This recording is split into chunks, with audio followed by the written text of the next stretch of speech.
Boa tarde, Butuê. Oi, Luiz, tudo bem? Tá me ouvindo bem aí? Estou ouvindo bem, estou ouvindo bem.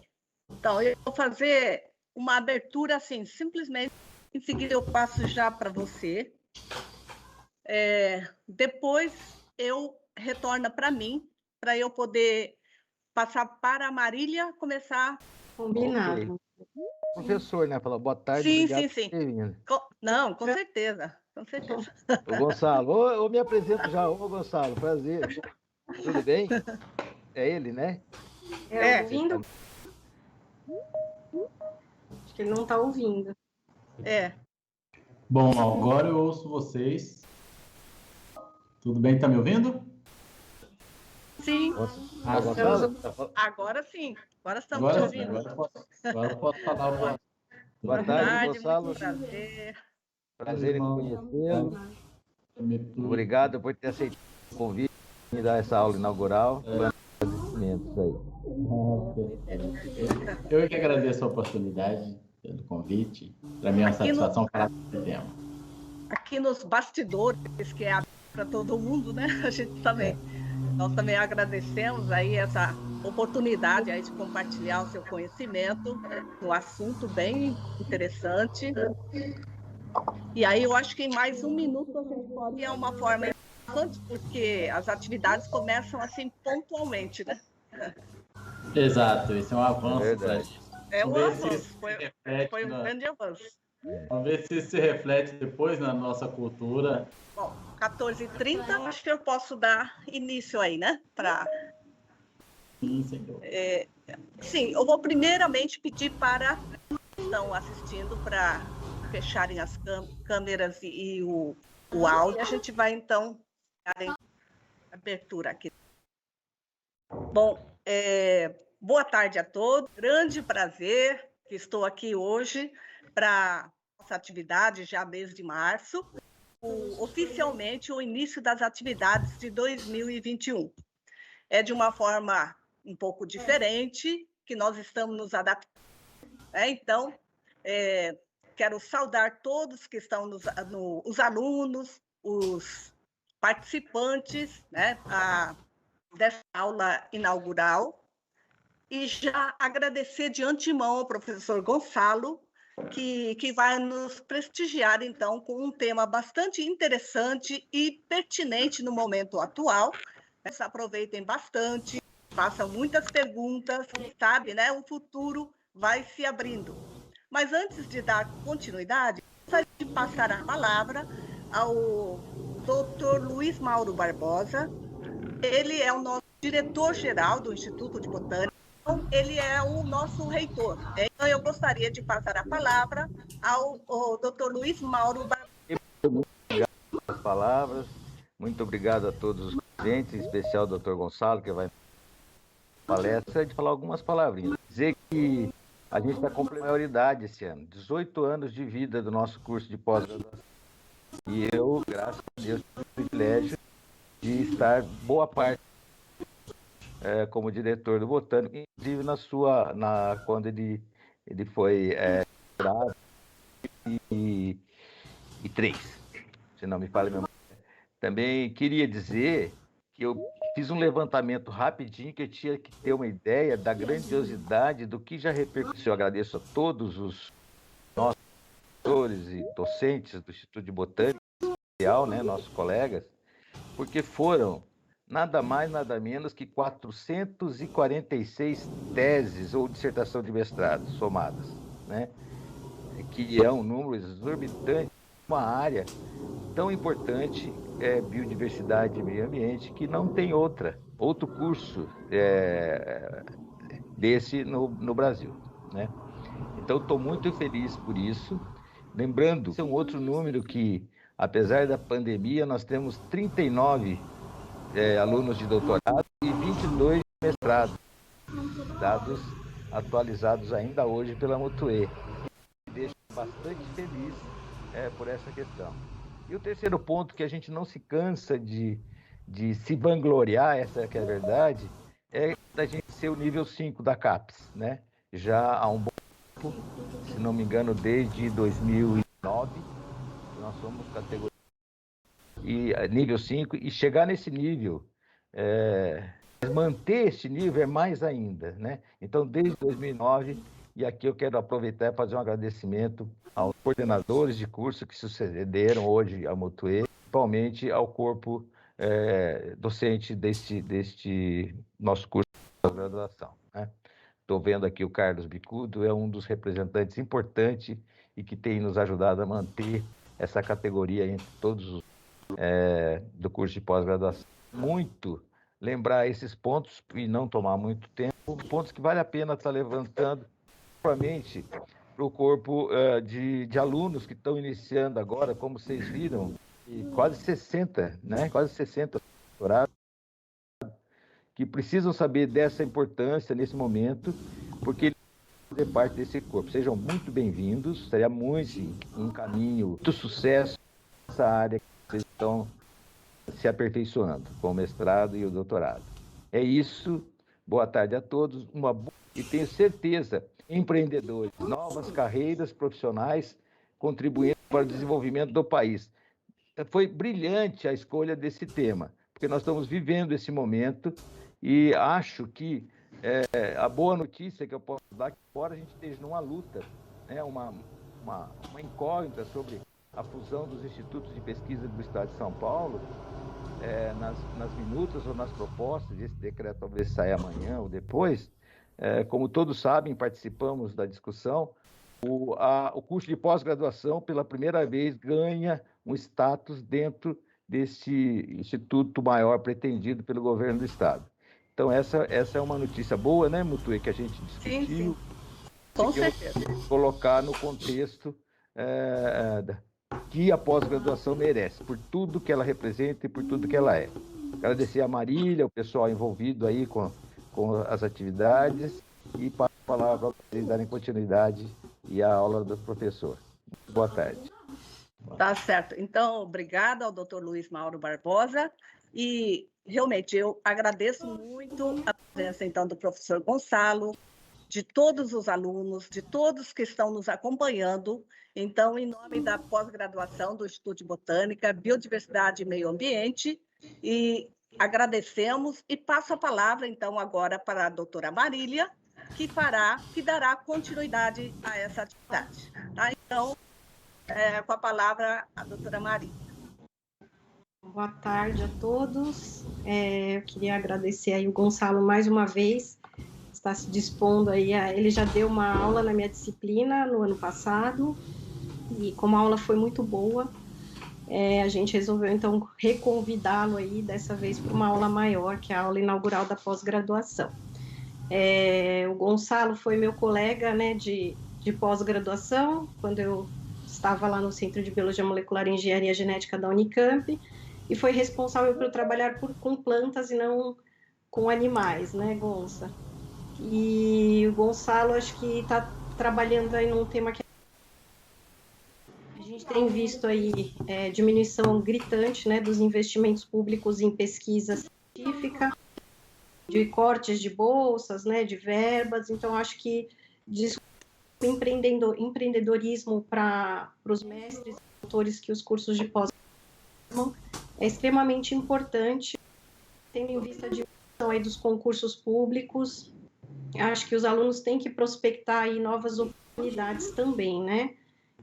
Então, acho que o tema está bem de acordo aí com o momento atual que a gente está vivendo. O Gonçalo é agrônomo, ele é graduado em agronomia pela Universidade Federal de Viçosa, fez o mestrado em genética e biologia molecular na Unicamp, e depois ele se doutorou em genética também, não, biotecnologia na Universidade do Norte Fluminense. Ele é professor atualmente, doutorado em genética na Universidade de Harvard, e trabalha na área de genética com ênfase em genética vegetal e micro-organismos, resistência a estresses ambientais em plantas e bactérias, genômica, proteômica. Então, tem uma larga experiência aí que pode ser de interesse de muitos alunos do curso. Ele coordena atualmente a unidade de pesquisas em biologia integrativa da UENF, é chefe do laboratório de biotecnologia, ministra as disciplinas de biologia molecular, engenharia genética, empreendedorismo e gestão de projetos, propriedade intelectual e inovação tecnológica, e já foi eleito 2 vezes o cientista do nosso estado, no Rio de Janeiro, né, FAPERJ, bolsista de produtividade 1D do CNPq. Então, uma pessoa aí com bastante experiência e espero que vocês aproveitem bastante. Vou estar pegando as questões pelo chat, então se tiver questões, o Gonçalo pode colocar no chat. E está sendo transmitido também pelo YouTube, Gonçalo, então também vai ter questões por lá que a Vanessa vai anotar, e aí ao final a gente passa as perguntas para você. Bem-vindo e muito obrigada, viu? Boa tarde a todos. Inicialmente eu gostaria de agradecer pelo reitor, Carlos Mauro, pelo convite. Para mim é uma satisfação falar desse assunto, pesquisa em biodiversidade botânica, que está muito associado a uma ciência básica. E esse é o tipo de assunto que, de fato, precisa permear entre nichos da ciência, porque, ao longo dos anos, o empreendedorismo e a inovação sempre foram vistos de maneira dissociada da ciência.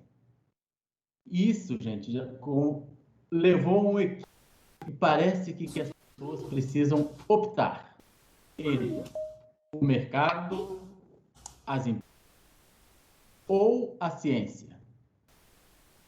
Esse equívoco de interpretação tem gerado em nós um desperdício muito grande, onde as pessoas que geram conhecimento,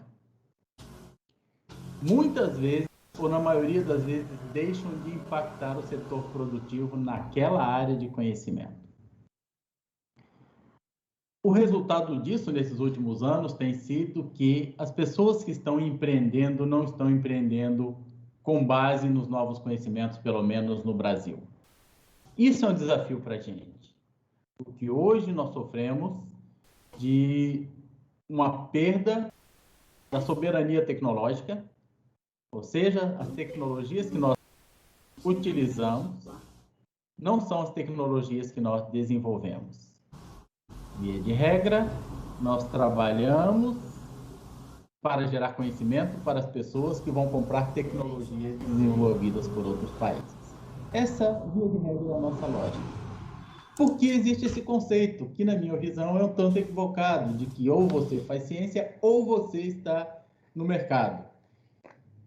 E as conexões foram perdidas, ou pelo menos são ignoradas ao longo dos anos.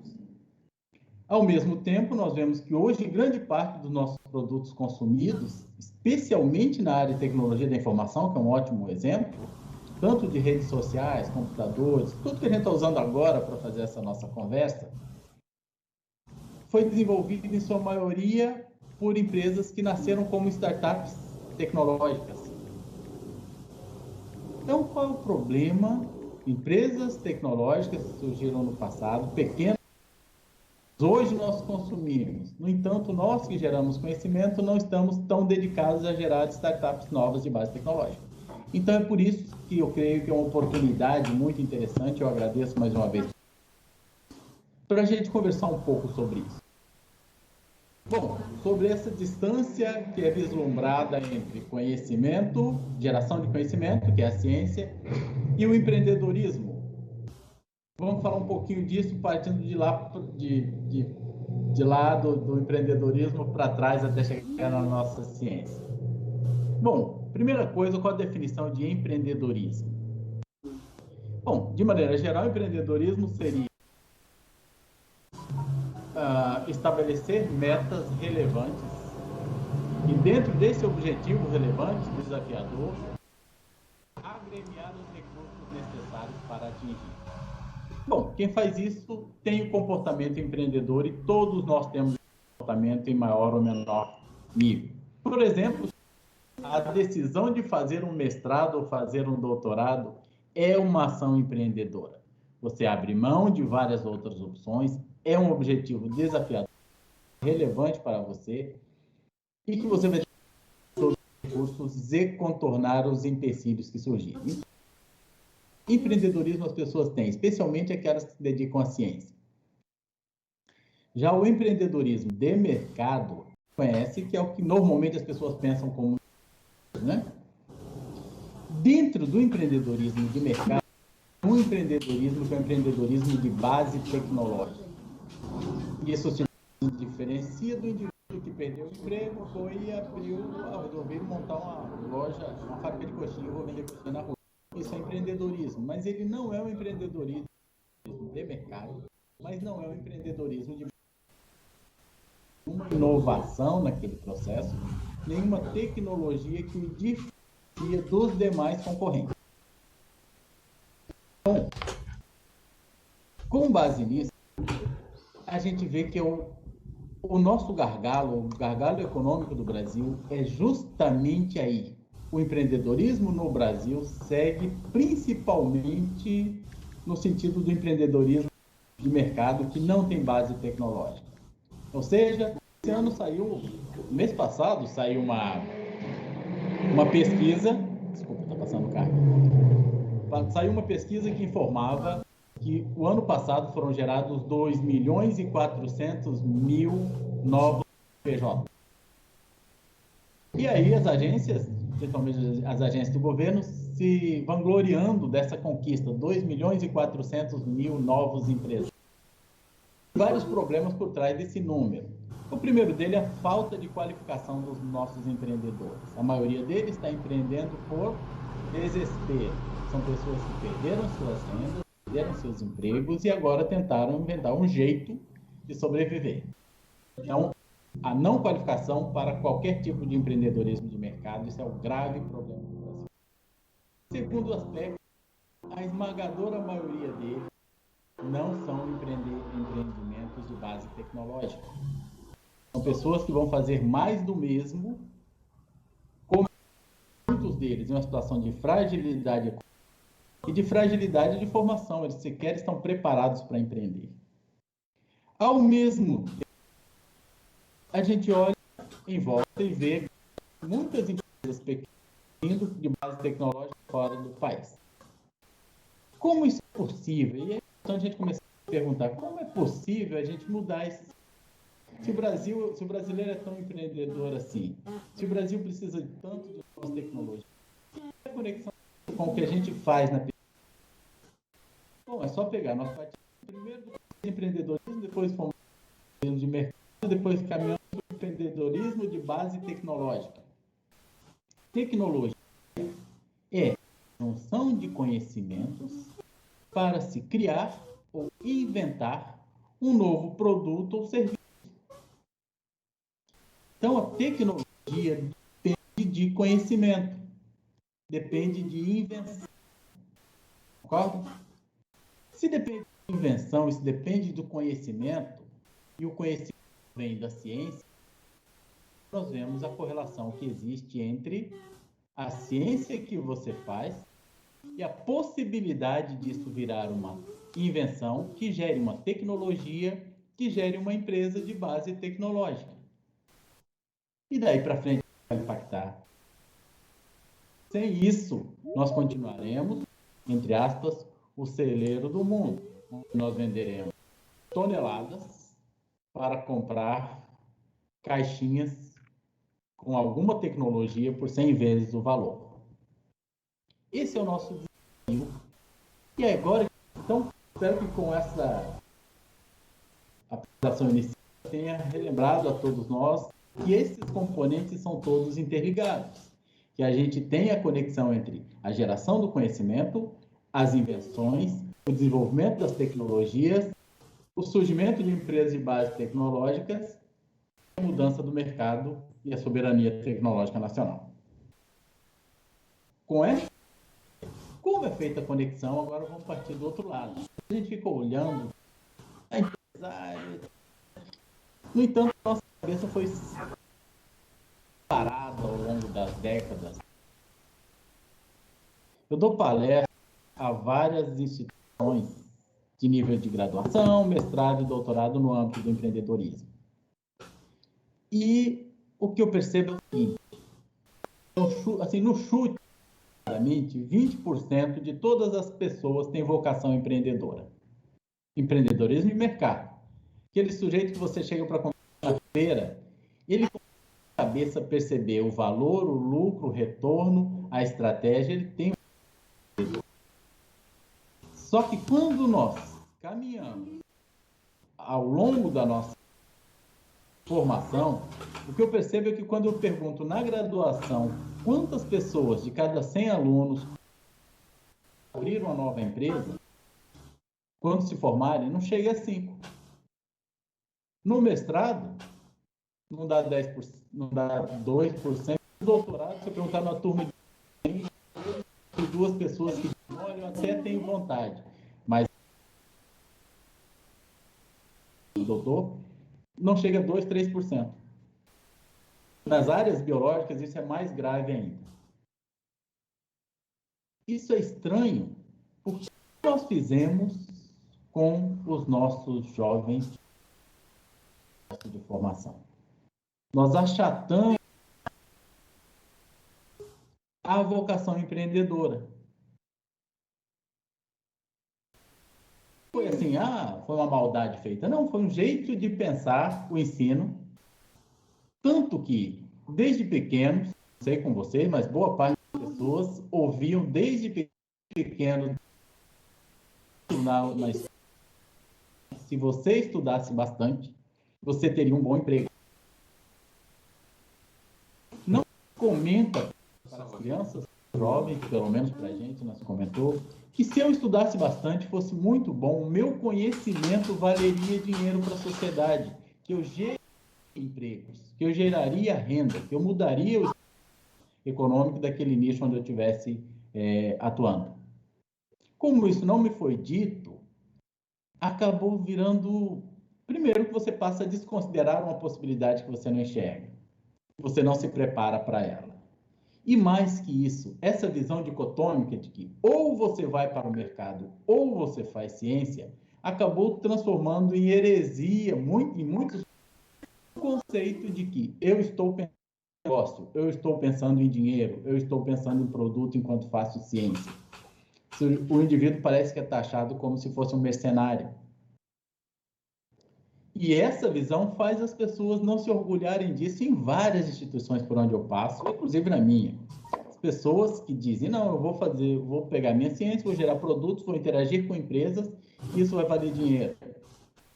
Isso é visto, opa, esse indivíduo está traindo a ciência, está deixando a ciência de lado para pensar em dinheiro. É um equívoco que acontece muito no Brasil, mas fora do Brasil não vi isso acontecendo, pelo menos nos países mais desenvolvidos e nas universidades que fazem ciência forte. Essa visão, então, que eu vou tentar conversar com vocês hoje, para ver se a gente muda um pouquinho. Bom, primeiro de tudo, é um engano. Você não está atraindo a ciência quando você pensa em transformar essa ciência em produto. E existe um caminho que tem sido abordado de maneira solta, e agora está virando forte esse discurso, mas os assuntos ainda são apresentados de maneira picotada. E pela falta da visão ampla, a gente não sabe por onde começar. Primeiro, que ninguém vai conseguir fazer ciência, invenção, patenteamento, geração da inovação, abrir a empresa o tempo todo.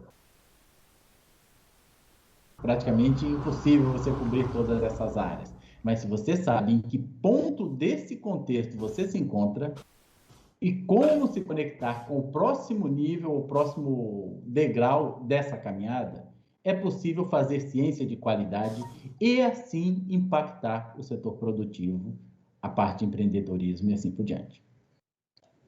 Segundo aspecto importante, quantos por cento dos nossos pós-graduandos são aqueles indivíduos que realmente são vocacionados para o empreendedorismo e acabam não se encontrando dentro da ciência porque a sua vocação era empreendedora?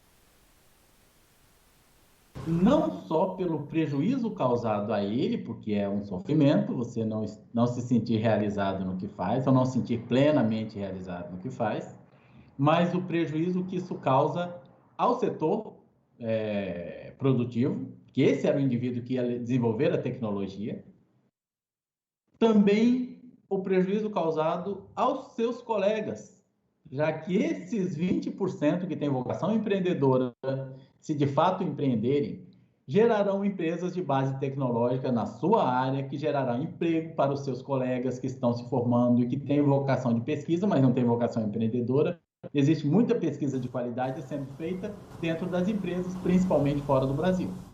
Então, é possível, inclusive como nicho de mercado, é interessante que os sistemas comecem a estimular o empreendedorismo para aquela parcela. Na verdade, dar o conhecimento para todos, estimular o empreendedorismo daqueles vocacionados.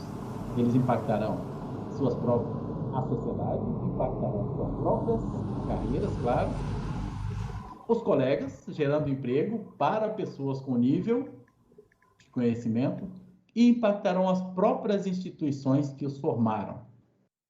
Porque, conforme a gente vai discutir daqui a pouquinho, o repositório para as novas invenções, as inovações, sempre será o conhecimento, e o conhecimento é gerado dentro das instituições de pesquisa. Então, o ciclo, de fato, se fecha quando parte dos nossos egressos, de fato, empreendem. E aí a gente fica perguntando, ok, tá muito lindo falar isso, mas na prática, professor, eu tenho que fazer a minha dissertação. Na prática, eu tenho que isolar, testar, ver se funciona, caracterizar a microbiota e assim por diante. Como é que isso vai virar um produto lá na frente? Como é que eu vou começar a pensar nisso? Eu nem sei por onde. E aí é que eu vejo que existe uma necessidade que todos nós temos de mudar um pouquinho o nosso jeito de planejar os nossos textos, especialmente os nossos projetos.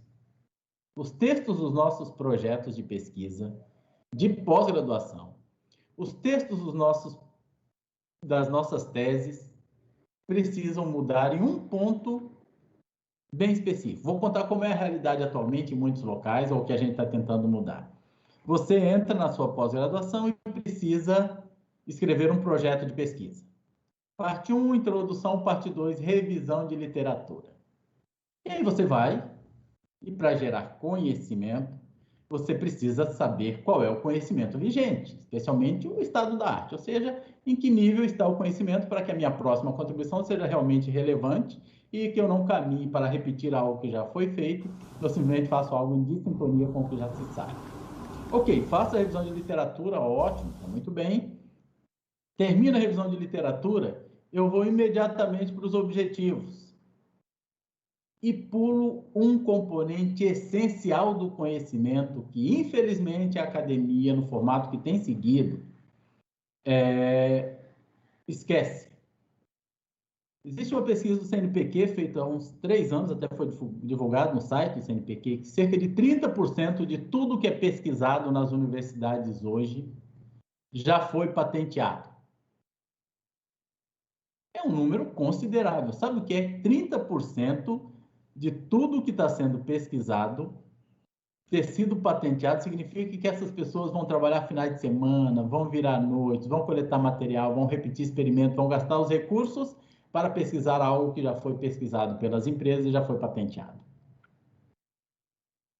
Por que isso acontece?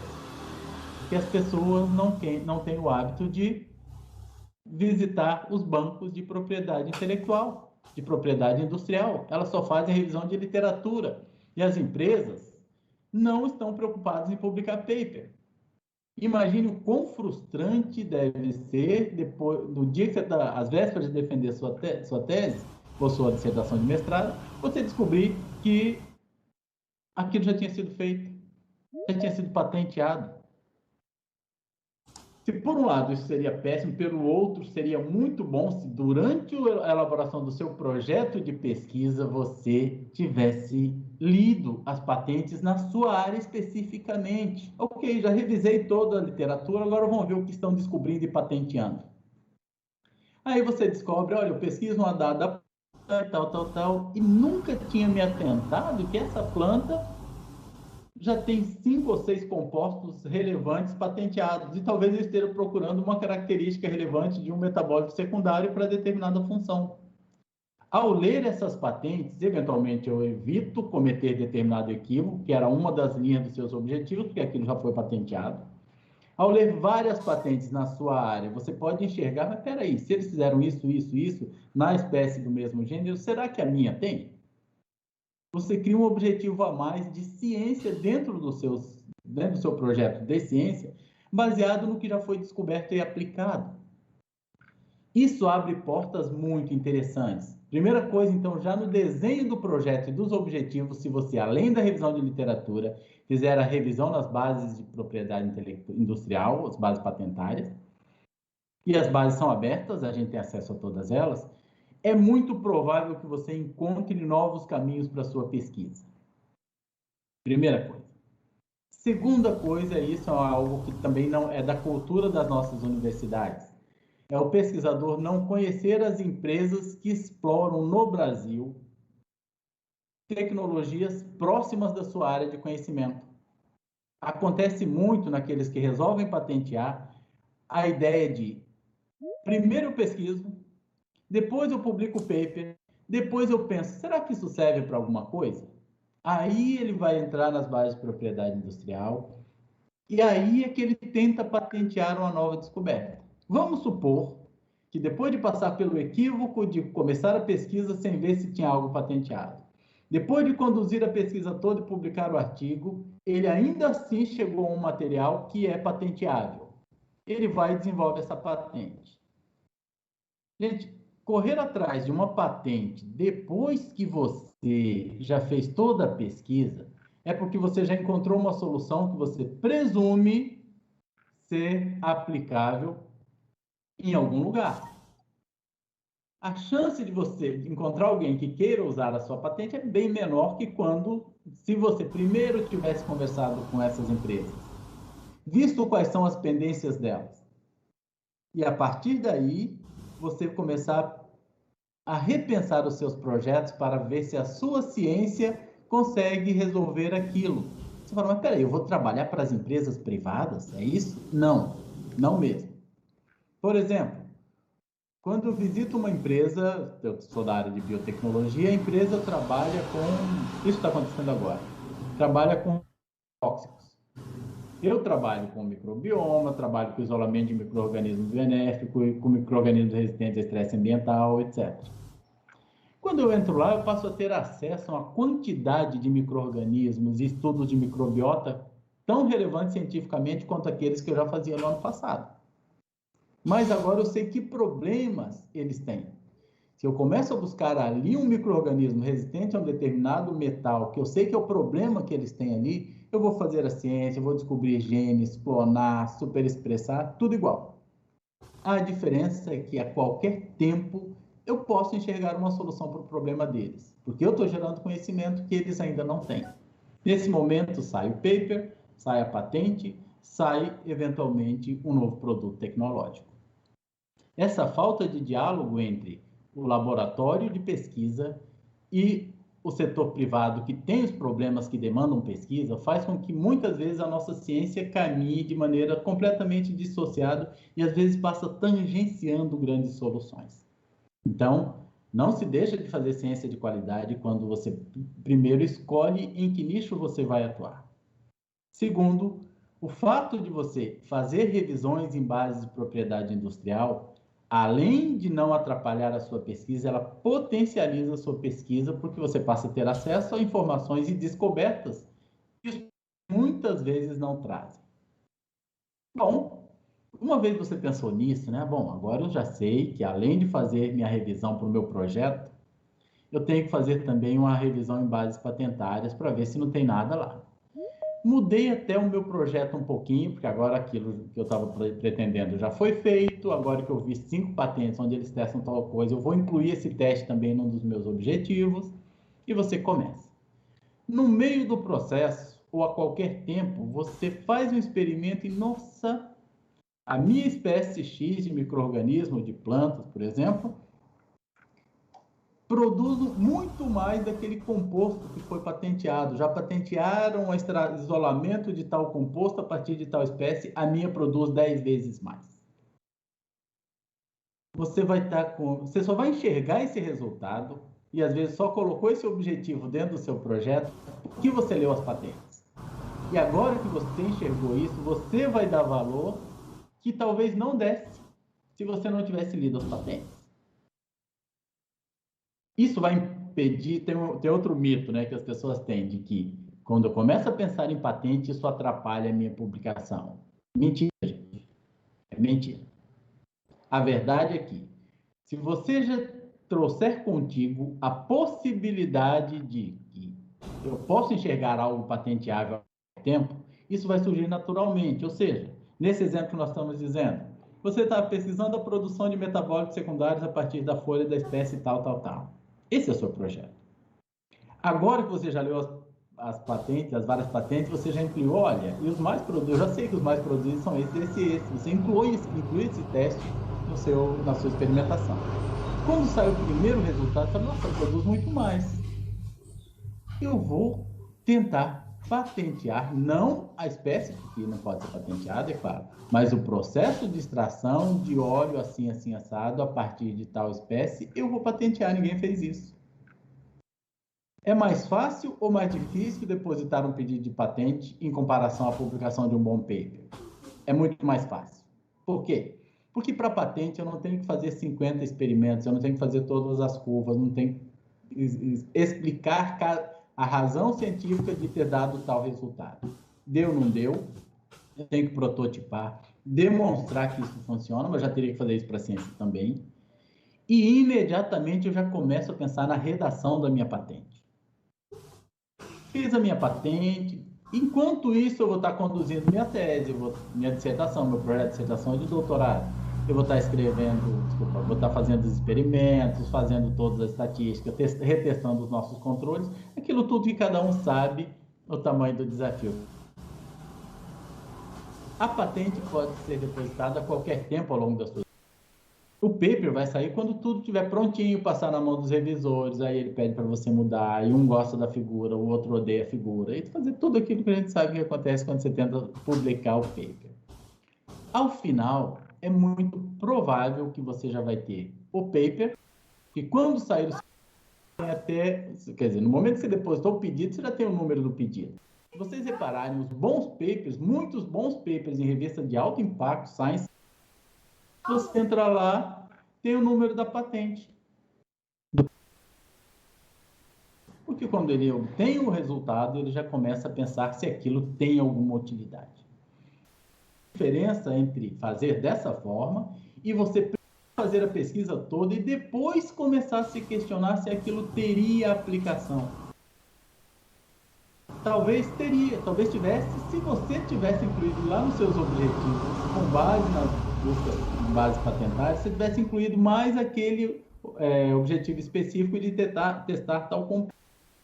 Você não colocou isso. Agora você obtém o resultado e esteve atento aí.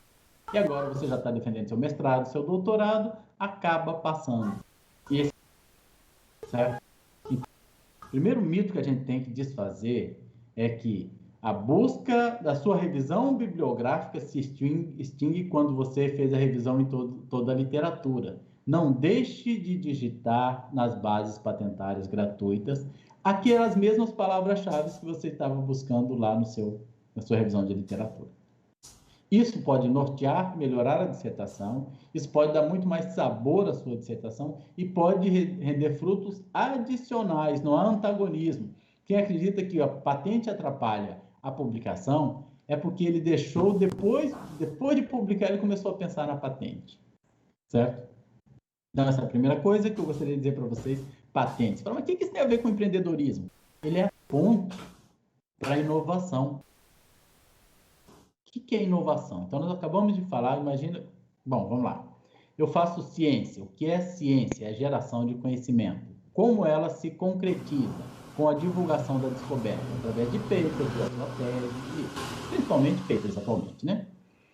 Então, fiz a minha pesquisa, descobri coisas e eu divulguei esse conhecimento, cumpri o meu papel dentro da ciência, sim. Certo? Gerei conhecimento e divulguei esse conhecimento. E se eu não divulguei?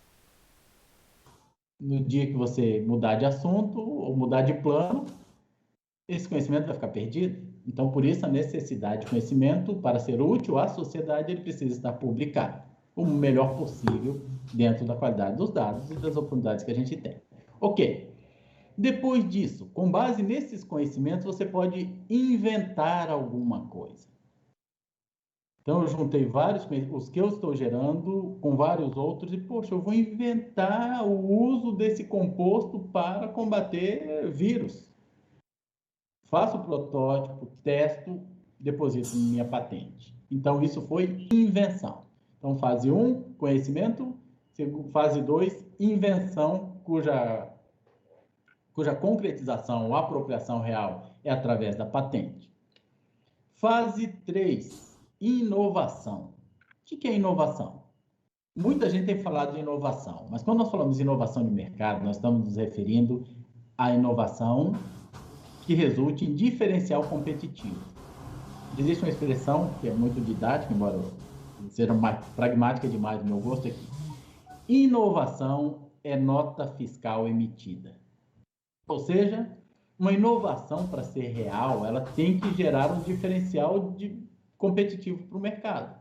Então, eu trabalho com uma empresa de shampoo. Eu quero colocar uma inovação, bom, algum diferencial que tenha efeito e que eu possa jogar no mercado. Certo? Onde eu procuro isso? Vamos pensar em inovações. Carro. Vai sair um carro novo, sempre sai um carro novo. Um celular, sempre sai um celular novo e ele vai sair cheio de inovações. Sabemos disso, né? Por isso que você troca o celular pelo próximo, mesmo que o seu esteja funcionando. Por quê? Porque ele não tem as inovações que o outro tem. E você paga por aquela diferença, por aquele diferencial competitivo. Então, inovação tem relação direta com diferencial competitivo dos produtos ou serviços para o mercado. De onde surgem as inovações? Das invenções. Alguém inventou um tipo de LED que gera uma iluminação muito mais forte que o sistema convencional anterior. Aí o próximo celular já vem com aquele LED nas costas do celular que você consegue iluminar longe. Inovação, baseada em uma invenção, que foi um tipo de LED novo. Esse LED novo só foi inventado por alguém que pegou conhecimento científico e conseguiu aplicar, inventar uma aplicação para esse conhecimento. E aí a gente juntou as três coisas só nessa conversa sobre o seu novo celular daqui a alguns dias, daqui a algum ano, que é ele virá cheio de inovações baseadas em invenções que só surgiram porque alguém fez pesquisa, ciência. E é esse o ponto que a gente precisa ter sempre em mente, que se você gerar, a pessoa mais próxima de gerar uma invenção é quem mais conhece o assunto. E é para isso que a gente tem que se preparar um pouquinho mais. Ao ler as bases de propriedade intelectual na sua área específica, são pessoas que fazem pesquisa como você. Pessoas que fazem pesquisa como você, que tiveram ideia, então você começa a pensar um pouquinho como eles, como enxergar no seu resultado e pensar numa patente. Fase 1. Você conseguiu fazer isso, depositou sua patente, nossa, que contribuição espetacular. Talvez, mas eu não vou abrir empresa. Tudo bem. Se coloca no lugar do sujeito que está desenvolvendo, dos milhares de sujeitos que estão desenvolvendo o próximo celular. Algum deles fala assim, não, nós precisamos agora, a tendência do mercado tem que ter uma tela que tem tal característica. Vamos pensar uma beleza que fosse, talvez não seja interesse do mercado, que o celular não quebrasse, a tela não quebrasse quando cair.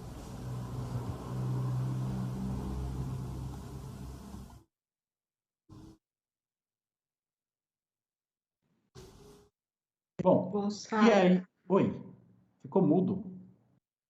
Tinha ficado mudo, mas já voltou. Voltou, então continuando. Ok, se alguém pensasse nisso para o próximo celular, que nós pagaríamos um pouco mais para ter um celular cuja tela não quebrasse. Ok, e fosse essa a tendência, porque o cliente Y já lançou. Você é o dono do celular que agora precisa disso. Onde você vai procurar?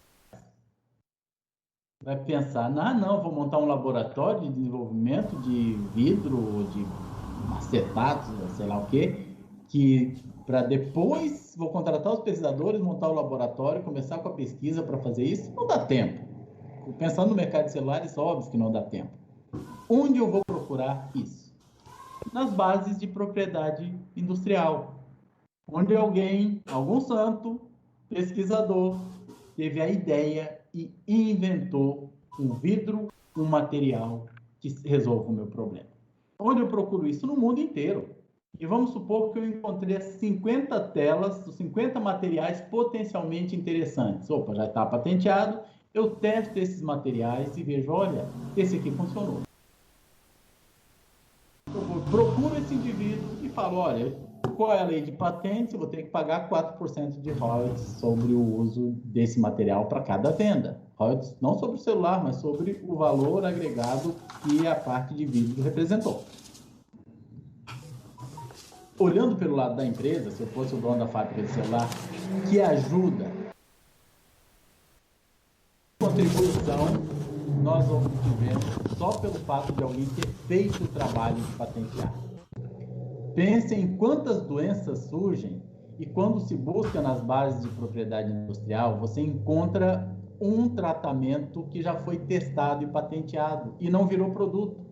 Quantos anos se ganha com isso e quantas soluções se encontram. Então, os repositórios de invenções, que são as bases de propriedade industrial, são uma contribuição importantíssima para a qualidade de vida da sociedade e que os cientistas podem dar.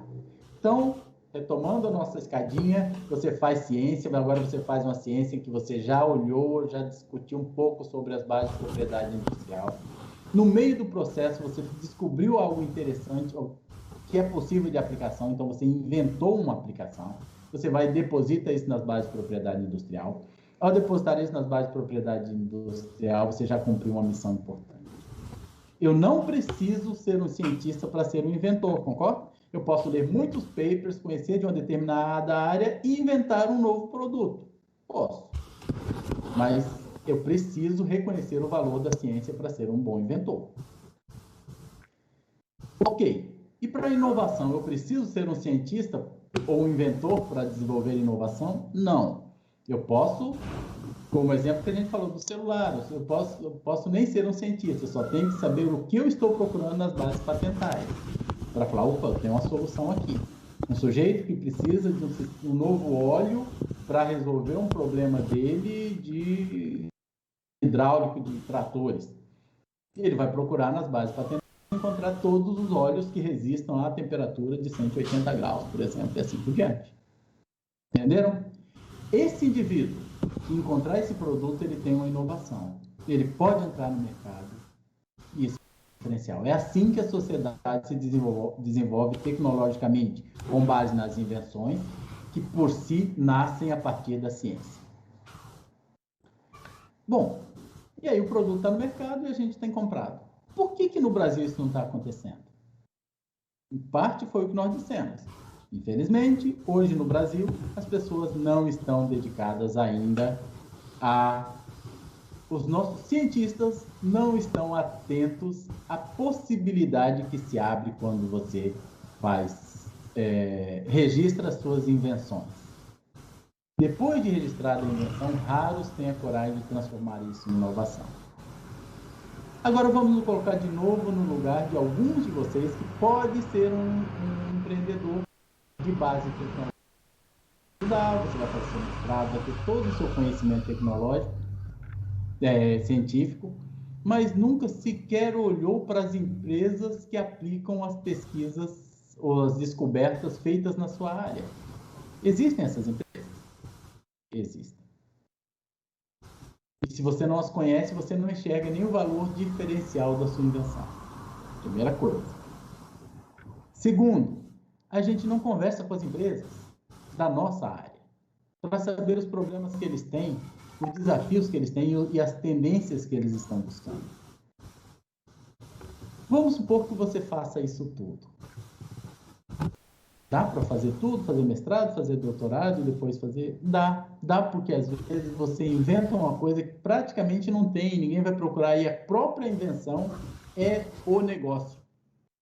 Eu inventei e testei um novo material assim, assado. E isso pode me gerar uma empresa. É um novo kit de diagnóstico que é muito mais rápido, mais eficiente, assim por diante. Aí você testa, funcionou, patenteou, e aí vem a parte que é para quem resolve empreender, que é uma ingenuidade de muitos colegas, que acha, não, inventei um negócio que funciona. Se funciona, eu vou aplicar isso no mercado, vou ganhar dinheiro, vou ficar rico. Simples assim. Gente, na prática, não é isso. É bem longe disso, por sinal. Nós temos, no momento em que você inventou uma coisa, que você prototipou e viu que funciona, existe uma distância. E é essa distância que vale da morte, que é quando as boas ideias morrem antes de entrar no mercado. E é nesse ponto que hoje o Brasil está acordando para tentar intervir, para tentar viabilizar. E agora eu vou contar para vocês, então, mais ou menos como seria a ação, porque existem caminhos, né? Você fala assim, pô, como é que eu vou? Estou terminando meu mestrado, vou abrir uma empresa de 50 milhões? Como é que é isso? De 2 milhões? Para quem que eu vou vender?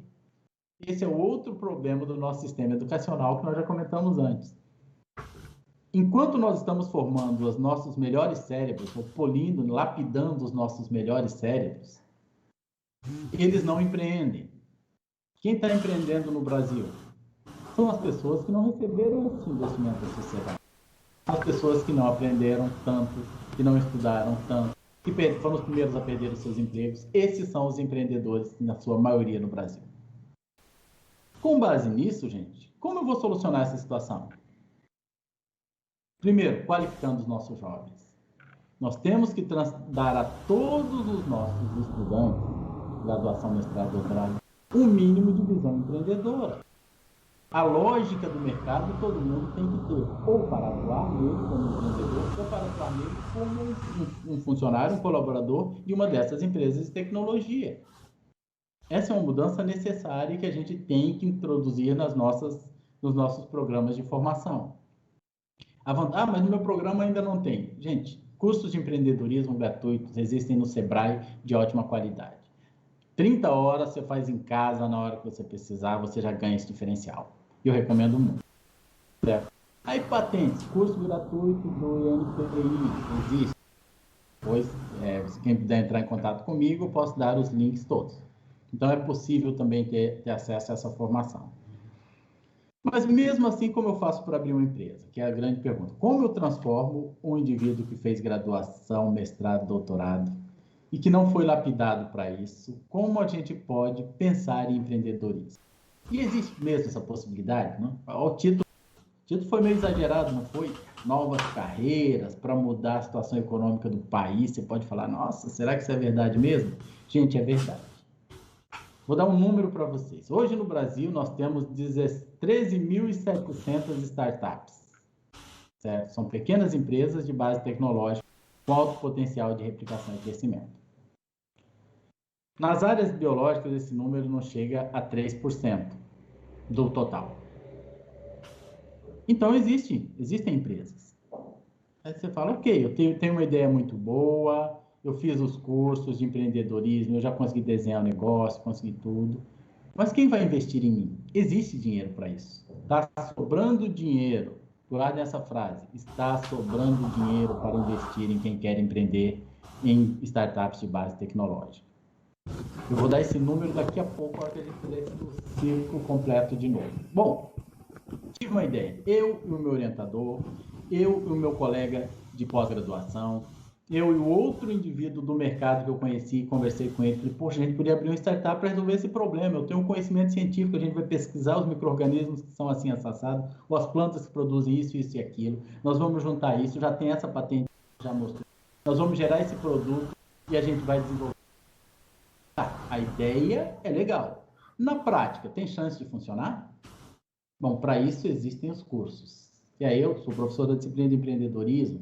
Na nossa disciplina, por exemplo, cada indivíduo, e amanhã é dia de avaliação deles, cada pós-graduando precisa pesquisar na disciplina de empreendedorismo as empresas que existem na sua área de pesquisa.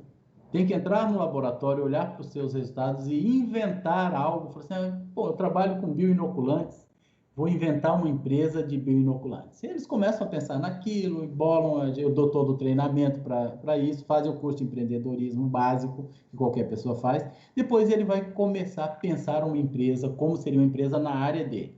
Não precisa ser a empresa que ele vai abrir, mas é só para ele entender a lógica de planejar uma empresa. Depois de fazer as disciplinas, os cursos básicos de empreendedorismo e de conhecer o que há na sua área específica de empresas de tecnologia, você vai ter que fazer um modelo de negócios. Vai ter que enxergar para quem você vai vender, qual é o diferencial de produto, como isso vai se inserir no mercado, quanto isso vai custar, quanto você vai faturar, como você distribui isso, como você se comunica com o cliente, que infraestrutura você precisa e que investimento você precisa. Esse modelo de negócio que toda empresa obrigatoriamente deveria fazer, eu lhes garanto que dos 2.400.000 CNPJs abertos, nem 10% fez esse. Porque se fizesse, a maioria deles não abriria ou abriria outra empresa ou a mesma empresa com outro formato. Não fazem, por isso, 50% quebra em menos de 3 anos. Bom, você faria isso. Depois você olha para o seu negócio, para a sua ideia, para a sua empresa, comparou com todos eles e vai modelando, mudando. Olha, não vou poder vender para esse pessoal, eles não compram isso. Vou vender para aquele, assim você vai nichando o seu mercado, os nichos dentro do seu mercado, até encontrar algo viável sem gastar um centavo. É na fase de planejamento. Depois que você modelou e encontrou, bom, esse aqui é o desenho legal que funciona. Funciona ou não? Parece funcionar. Fase 2, plano de negócio. Ou seja, eu vou jogar isso em números. Vou ter que calcular quanto o valor, quanto eu vou alugar, quanto eu vou pagar de imposto, quanto eu vou pagar de folha de pessoal. Tudo isso faz parte das disciplinas de pós-graduação. Você agora sabe qual vai ser a rentabilidade e a lucratividade do seu negócio. Agora você tem uma proposta legal, você já tem um produto que você testou, você já patenteou, você já solucionou aquele material, você fez todo o estudo, fez a pesquisa de mercado, calculou tudo, você tem um produto. Só que para colocar isso para rodar vai me custar 5 milhões de reais. Normalmente, bolsista de pós-graduação não é um sujeito bem aquinhoado, não é um sujeito rico. Se vocês forem, os meus alunos normalmente não são, e eu não era quando fiz o meu. Mas, bom, onde eu vou arranjar dinheiro? Existe um outro mito que as pessoas dizem, eu não posso abrir uma empresa, eu não tenho grana, não tenho por onde começar. Agora chegou a hora de eu contar para vocês, repetir aquela frase que eu disse antes. Gente, sobra dinheiro para investir em startups e empresas. Mas sobra um pouquinho, não sobra muito, sobra com força. A última vez que eu conversei com vocês não, com o programa, foi no convite do ano passado para a disciplina da professora Marília, eu disse que naquela época tinha mais de R$1 bilhão disponíveis procurando boas ideias para eles colocarem o dinheiro. Estamos em maio. No finalzinho de abril saiu um dos relatórios. De janeiro de 2021, em plena pandemia, ao final de abril de 2021, em virtude de toda a crise, o que a gente pode pensar? Então, esse investimento não aconteceu, né? Gente, foram investidos, nos primeiros 4 meses do ano, 14 bilhões de reais em startups. 14 bilhões. E se tiver mais 100 startups legais, com modelos de negócios legais hoje, tem gente com dinheiro na mão, doido para investir em você. Então, esse mito de que não há dinheiro disponível para startups, negócios e inovação não existe. Hoje no Brasil está muito longe da verdade. A verdade é que hoje sobra dinheiro para investir em novos negócios de base tecnológica, startups. E quem está criando essas empresas, gente? Pessoas como vocês. Pessoas que fizeram a graduação e tiveram uma ideia, pessoas que terminaram o mestrado, pessoas cuja tese de doutorado, essas são as mais valorizadas, tá? O sujeito terminou o doutorado, ele sabe muito do assunto. Ele só precisa agora ser lapidado por esses investidores para que a empresa dê retorno. Então é possível, é viável.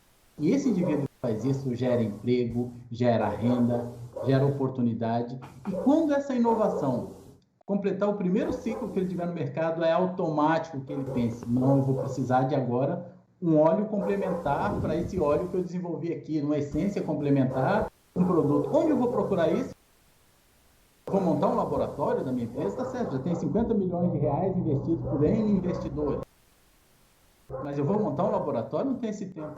É muito mais negócio eu investir lá no laboratório de onde eu vim, para pagar uma bolsa de mestrado, pagar os reagentes, porque eles já têm o conhecimento, eles já têm tudo. Eles vão fazer isso, a gente vai patentear isso em parceria, eu vou financiar a formação de gente nova para o Brasil, vai sair pesquisa de lá de dentro, que não tem jeito de você gerar coisas novas sem fazer ciência dentro do laboratório. Resultados dos laboratórios crescem mais e mais como consequência desse ciclo fechado de geração do conhecimento, invenção, inovação, empreendedorismo de base tecnológica feita pelos nossos egressos. Então, já estamos chegando aqui no finalzinho da minha falação. Claro que se deixar, eu falo um dia sobre isso. E lembrando que esses assuntos que eu abordei aqui fazem parte de duas disciplinas pesadas. Uma é empreendedorismo e gestão de projetos para mestrado e doutorado, e a outra, propriedade intelectual e inovação tecnológica também para mestrado e doutorado. Então, tem muito mais para a gente conversar. Mas, de maneira geral, eu gostaria de deixar para vocês a sugestão dessa mudança de visão, que não há traição alguma em olhar para a ciência e olhar para a invenção, olhar para a tecnologia e olhar para o mercado. Na verdade, esses componentes, eles têm uma sinergia enorme, pode gerar autonomia, inclusive financeira, para as próprias instituições de pesquisa, gerar oportunidade de trabalho e renda para os nossos egressos, gerar renda para a sociedade e dar um retorno melhor para a nossa sociedade, que hoje passa por problemas econômicos tão grandes. E depois retornar para as instituições de pesquisa através das parcerias com as empresas egressas ou nascidas dos programas de graduação e pós-graduação. Então, para fechar, eu agradeço a atenção de todos vocês, me coloco à disposição. Disponibilizo também, quem quiser e puder entrar, depois logo com o celular, entra no nosso portal. A gente tem um portal de inovação e negócios em biotecnologia chamado SEI Biotech, é S-E-I Biotech, né, no Instagram. Você entra lá, se vincula para sempre receber os avisos de palestras, reuniões. A gente está organizando, para o início do segundo semestre, teremos um segundo simpósio SEI Biotech, onde a gente chama as empresas da área de biológicas para dizer o que elas esperam dos egressos, e na segunda parte a gente chama as startups de egressos de programas de pós-graduação para eles contarem como está sendo a jornada de empreender, criar novos negócios, e aí dá para a gente uma noção de realidade. Não são pessoas de outro mundo, são colegas de vocês, colegas nossos, que viveram todos esses dilemas que a gente vive dentro da ciência, mas que conseguiram, estão ousando empreender, e alguns estão sendo muito bem-sucedidos. Certo? Gente, eu encerro por aqui, fico aberto para as perguntas e agradeço mais uma vez pelo convite. Eu sou pesquisador da Universidade Estadual do Norte Fluminense. Nosso programa de pós-graduação é de biotecnologia vegetal e, como contei para vocês, a gente tem se dedicado a tentar dar aos nossos egressos uma visão mais forte de empreendedorismo, porque a gente entende que parte dos nossos egressos pode dar essa grande contribuição.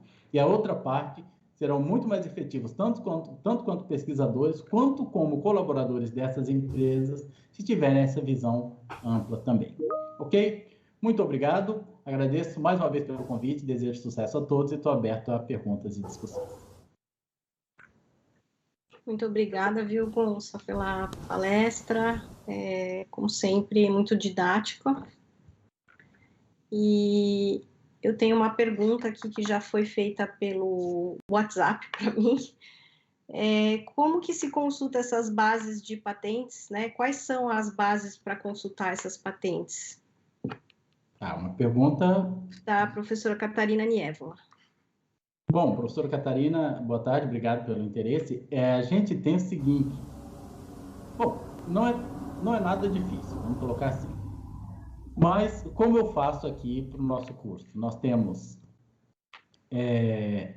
uma das aulas, eu chamo o diretor da incubadora Tec Campus, para ele mostrar tudo isso na prática, você não precisa disso.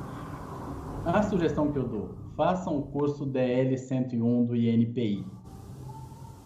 Ele é gratuito, é um curso bom que dá um certificado importante, ele foi organizado pela Organização Internacional de Propriedade Intelectual. Ele, além de nos dar a formação de como se faz patente, ele ainda te ensina como fazer buscas em bases patentárias. Existem várias, a resposta não é tão simples. É como se eu falar assim, como eu faço busca de artigos? Bom, depende, eu vou começar com isso. Bom, depende. Você vai no Google Acadêmico e procura dessa maneira. Você vai no Scopus, procura dessa maneira. Você vai no Web of Science, procura dessa maneira. Porque os bancos de dados patentários são distintos. Então, se você entra no banco do INPI e digita com palavras-chave, tem até videozinhos ensinando como buscar. O Instituto Nacional de Propriedade Industrial. Lá você vai buscar. Esse banco não é completo, ele é o nacional, ele agremia informações dos internacionais, mas ele não é completo. Você vai no banco da WIPO, da World International Property, Intellectual Property. eles também têm um outro banco. Tem a do Web of Science, também banco de patentes. Mesma coisa, igualzinho com palavra-chave. Você vai digitar Web of Science, patente, você já vai cair dentro do banco para igual buscar artigo. Você vai procurar com palavra-chave, vai aparecer a lista das patentes, você clica nela, abre e lê o abstract da patente. E a maioria delas você abre e lê a patente inteira. Isso facilita muito a busca. O resto, gente, é tudo igualzinho. Tanto que os nossos projetos de pesquisa, quando o aluno chega para defender, termina a revisão em bases de banco de literatura, revisão de literatura, ele entra em revisão do estado da técnica. Ele tem que escrever 3 páginas dizendo mesma coisa, só que ao invés de citar os autores, ele vai citar o número da patente. Atualmente existe grande interesse em patentes focadas em isolar micro-organismos da mesma classe que ele trabalha, claro, né? Dentre esses, 1.457 patentes são dedicadas aos micro-organismos assim, assado. E ele vai citando os números das patentes igualzinho à revisão de literatura, só que ele cita os números. Então, a busca é muito parecida.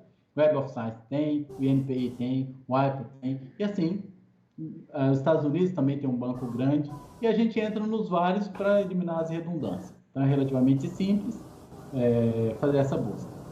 E tem muito videozinho também na internet como procurar isso. Então, é relativamente simples. Depois, se quiser entrar em contato comigo, manda. Bom, eu espero ter respondido. Então, como se procura? Palavra-chave em banco de dados, igualzinho em revisão de literatura. Quais são os melhores bancos? Eu começaria pelo INPI, para saber o que tem no Brasil, e iria para o Web of Science, que é um dos mais amplos. Tá ótimo, respondeu sim. Ela agradeceu aqui pelo chat. A Iracema está com a mão levantada. Você quer fazer alguma pergunta, Iracema? Acho que foi um... Iracema?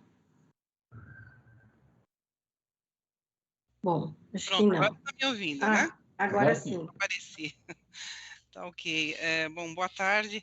Eu acho que os primeiros empreendedores que a gente vai precisar no Brasil seriam os gestores ou liderança das instituições públicas de ensino e de pesquisa, né? Os formadores de opinião e de pessoal, inclusive, né? Eu acho que existe um vício cultural aí, um academicismo bastante grande, tanto é que a gente vê que dos cursos, né, geralmente os formados, eles são seguidores, né, de orientadores e de docentes, e não, eles muitas vezes não se veem como profissionais, né, na verdade, graduados e com potencialidades, né, com relação ao empreendedorismo. O que eu queria saber é o seguinte: qual a sua experiência, né, com relação à empresa júnior? Né, e o senhor recomenda, por exemplo, o programa de empresa júnior, que tem em muitas universidades, e seria uma maneira, digamos, de aproximar o meio acadêmico, iniciar uma mudança de mentalidade aí? Olha, eu acompanho essa empresa júnior há muitos anos mesmo. Quando eu fiz faculdade já tinha empresa júnior, então dá para fazer ideia de quanto tempo elas existem. E o que eu percebo? Elas sozinhas não mudaram. Elas pegaram aqueles alunos de graduação, os mais inquietos, e tentaram fazer alguma coisa. Normalmente com um apoio relativamente pequeno das instituições. Elas até dão uma sala, dão sei lá o que, tal, mas no final da história não é uma ação da universidade em gerar seus egressos empreendedores, e sim apenas dar suporte àqueles que querem fazer alguma coisa empreendedora. Não é ruim, é bom, saiu coisa muito boa das empresas júnior, mas é muito modesto para o tamanho de uma instituição formadora você continuar apoiando só as empresas júnior, que muitas vezes, a grande maioria dos membros de pós-graduação, por exemplo, os alunos, sua grande maioria nunca passaram por uma empresa júnior. Ele chegou no doutorado sem saber. Eu experimento isso com os meus alunos, né? Porque eles chegam e aí eu pergunto, bom, primeira coisa, quais são as principais empresas que contratam na sua área? Ele não sabe. Ele não sabe, ou seja, ele está fazendo um doutorado em uma área, ele não sabe nem quem pode dar emprego para ele. É estranho. Então, essa visão, e não os culpo. Eu não os culpo porque é culpa, como você mesmo disse, é culpa do nosso sistema educacional. O jovem, ele absorve conhecimento numa velocidade impressionante. Mas ele tem um problema, que às vezes a gente pensa que não, mas os nossos alunos acreditam muito na gente. Principalmente no jeito que a gente faz as coisas, não tanto no que a gente diz, mas o jeito que a gente faz. É igual filho, né? Eles ouvem pouco o que a gente fala tanto sobre a gente que eles mal escutam o que a gente diz. E isso também acontece para os alunos. Então, se ele nunca vê um professor pensando no mercado, no impacto na sociedade, etc., minimamente, se nunca chamou dentro do laboratório que faz pesquisa e toda abertura de projeto você escreve que aquilo vai ser muito importante, vai resolver problema da sociedade, mas você nunca convida uma empresa dessa para ir lá conversar com seu laboratório, nem online. Então, o aluno não sabe disso. O lado bom é que ele acredita em você. Então, no momento em que você fala, não, vou fazer diferente, vou começar a fazer diferente, vou chamar as pessoas, as empresas adoram ser convidadas para conversar com a universidade. Adoram. E a gente não usa isso. Nossos egressos que estão dentro das empresas que chegaram lá, sabe-se Deus como, eles amariam voltar e contar para os colegas do laboratório do programa, olha, eu fiz assim, as nossas carências são essas, o que a gente valoriza no egresso é isso. Por que a gente tem dificuldade em contratar um mestre, um doutor? Por isso. Então, a mudança vai ser rápida no sentido que você colocou, no momento em que nós mudarmos a cabeça das instituições, os meninos mudam rápido. O exemplo que eu tive no ano passado foi muito bom, e nesse ano eu estou tendo novamente. No ano passado, a gente só tinha 10, por causa da pandemia, só 10 pós-graduandos na disciplina de empreendedorismo. Cada um tinha que inventar uma empresa fictícia só para terminar e fazer todas as provas e entender o processo. 2 desses 10, 15 dias depois de terminar a disciplina, estavam com a empresa aberta e estão negociando até hoje. Isso mostra que as pessoas, de fato, quando você diz para alguns, ele vai achar legal, isso a maioria acha, oh, que interessante, que legal isso, mas não é a vocação dele. Mas aqueles vocacionados, aquilo desperta com uma força que não vai ter mais como segurar. Esse indivíduo, eu estou com um aluno atualmente, e no ano passado ele era de outra área dentro do programa. Ele fez empreendedorismo, ele não conseguiu mais, ele defendeu o mestrado, mudou para o doutorado e falou, não aguento, eu não quero, isso aqui é o que eu faço, e detalhe, aluno muito bom. Não, eu quero é fazer isso. Aí veio, chegou com a proposta, mudou de orientação, começou, ele está fazendo uma pesquisa onde ele pretende desenvolver um inoculante para alterar a produção de tal composto, porque é nisso que ele quer ser bom. E aí eu falei, não adianta você fazer isso ser bom para ser mais um tecnólogo, você vai ter que publicar. Então vamos fazer um desenho que isso aqui vai gerar, nós vamos analisar dessa maneira, e esse desenho resulta em paper, e essa parte da pesquisa vai resultar numa patente, vai ser o diferencial da sua startup. E já existem os editais das agências de fomento. São Paulo é maravilhoso nisso. Em relação ao Rio de Janeiro, está crescendo muito agora. A gente acabou de lançar o edital Doutor Empreendedor, que dá um suporte para quem que acabou de defender o doutorado, ele recebe uma bolsa, recebe um investimento e começa. São Paulo tem o PIP, que é melhor ainda. Então, existem as possibilidades que são muito interessantes. Mas as instituições têm que mudar primeiro, como você disse. E é um desafio, porque o pesquisador ele se sente sobrecarregado, né? A gente vai falar, é muito legal fazer um monte de coisa, mas o tanto de matéria, o tanto de prova, o tanto de paper, o tanto de relatório, parecer, que hora você vai fazer isso? Então, são essas mudanças que têm que ser dadas e tem que ser uma ação institucional. Aqui na nossa universidade, eu tive a oportunidade de fazer diferente, porque tive a oportunidade de criar o programa. Então, eu escrevi como o programa ia ser, quem seriam os professores, mas chegamos no ponto que vai ser o mesmo que toda instituição chega. Quem vai dar as aulas? Vai dar aula de empreendedorismo, de projetos, propriedade intelectual, um geneticista? No meu caso, foi. Como eu sempre gostei muito do assunto, como eu sempre fiz esses cursos, como eu já fui sócio de várias empresas, bom, para ensinar alguém que não sabe nada, eu não preciso de um sujeito PhD naquele assunto. Que é outro erro. Assim, não tem nenhum professor PhD para dar aula, para ensinar 2 mais 2, para dar aula de matemática ensinando 2 mais 2, eu não preciso de alguém com esse nível de formação.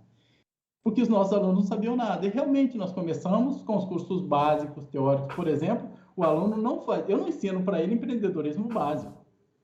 Por quê? Porque o Sebrae é muito melhor que eu nisso, tem as ferramentas de 30 anos de experiência. Não, você vai se inscrever no curso tal e tal, até dia tal você já vai chegar com esse conhecimento, a gente vai discutindo os assuntos ao longo da disciplina, então o material dele é assistir o curso, a prova ele faz comigo, para mostrar, porque o diploma, ele fica com certificado, é bom para ele também, mas a prova ele faz comigo, porque vai que ele pediu para a namorada fazer, né, o curso. Então, a gente pede para ele fazer a prova. Fez isso, ok. Esse básico, agora ele já sabe o que é empreendedorismo, o que é um plano de negócio, o que é um modelo de negócio, o que é o cálculo de todas essas coisas. Agora vamos fazer a imersão dentro do assunto biotecnologia. Agora vamos pensar como você faria uma empresa aplicada naqueles conhecimentos. E assim, a gente descobriu que a nossa insegurança de não saber o assunto não é tão verdadeira assim, não. É possível montar cursos, e agora nós temos um curso amplo, onde o material de consulta são os cursos online gratuitos, inclusive do IPT da USP, e a imersão a gente faz, que é justo. E o que falta? O que falta eu chamo palestrantes das empresas, organizando simpósios, etc. E eu percebo que tem sido suficiente, porque no último edital da FAPEST, Doutor Empreendedor, a porcentagem de aprovados foi relativamente pequena, mas os nossos egressos, os 7 que aplicaram, os 7 foram aprovados e estão com as suas startups rodando já dentro da incubadora. Então, quando eu olhei isso, eu falei, peraí, então não estava enganando ninguém? Então, de fato, fazendo desse jeito, mesmo sem ter o doutorado em gestão e economia e blá, blá, blá, é possível, sim, despertar essa vocação. Porque um menino que tem mestrado e doutorado, ele aprende a coisa. Quando está empolgado, aprende muito rápido. E como a gente sempre faz quando a gente gosta de um assunto. Obrigada, Gonçalo. Tem uma pergunta, tem alguém com a mão levantada, o Leandro Herrera também, e depois tem pelo chat também aqui do YouTube, porque está tendo pelo YouTube, estou recebendo as perguntas aqui. Leandro, você quer fazer sua pergunta? Sim, muito obrigado. Muito boa a sua apresentação, professor, já estou agradecendo aqui, né? Mas eu estou dentro daquela pequena faixa que eu me considero empreendedor, né? Eu não sou tão novo assim, eu estou iniciando o doutorado agora, né? E assim, em 2013 eu tive uma ideia, né, para trabalhar dentro dessa área de biotecnologia, e eu não tinha conhecimento nenhum. Eu sou da área industrial, eu era da área de transformação de plástico. E aí eu fui fazer meu curso de técnico em aquicultura, vivenciei algumas coisas em Ubatuba aqui e fiz o mestrado, e agora eu estou no doutorado trabalhando com macroalgas, né? E assim, eu tive uma ideia em 2013, e essa ideia eu apresentei no grupo aqui de maricultores do estado, né? Que eu faço parte da comissão, sou membro. E assim, eu fui meio ridicularizado, eu diria, né? Que é assim, um absurdo, uma pessoa que não sabe nada conseguir expor um negócio que não vai dar em lugar nenhum. Quer dizer, eu fui meio que ridicularizado mesmo, e por isso que eu resolvi adquirir conhecimento, e hoje eu estou no doutorado, né? Graças a isso. Mas a ideia ainda persiste, é a mesma, né? Então eu estou bem afiado nesse assunto de startup, dessas coisas, mas eu vejo uma grande lacuna. A lacuna é a seguinte: tudo bem, eu tenho plano de negócio, eu tenho a ideia, eu estou me qualificando, não tenho dinheiro, certo? Não tenho nada de dinheiro, porque afinal de contas eu só estudo atualmente. Mas a lacuna é a seguinte: para eu abrir uma startup, eu tenho que formalizar uma empresa, eu tenho que ter um advogado, eu tenho que ter um dinheiro para começar. Você fala, o senhor falou, dinheiro tem, está sobrando, mas para iniciar, para eu mostrar a cara, eu não sei, para mim tem uma lacuna muito grande aí entre a fase do plano de negócio e a startup iniciando. Eu queria que o senhor comentasse um caso, algumas coisas assim a respeito desse assunto, porque eu encontro isso como uma grande dificuldade. Eu fiz essa pesquisa, foi esse ano, né? Uma coisa bastante recente, então estou bem afiado com esse negócio de startup. Fica à vontade para comentar. Muito bom, Leandro. Obrigado pela pergunta e já parabéns pela disposição em empreender. Eu acho que você está no caminho certo, se você acredita na ideia, se você já comparou com todas as outras, já tem um plano de negócio, se já estressou o seu modelo de negócio. Estressar o modelo é ficar, né, para os demais, você certamente conhece, é ficar questionando o seu modelo ao extremo até ele estar realmente consistente, comprovado. Se você já... Bom, aí vem a próxima parte. Vamos lá.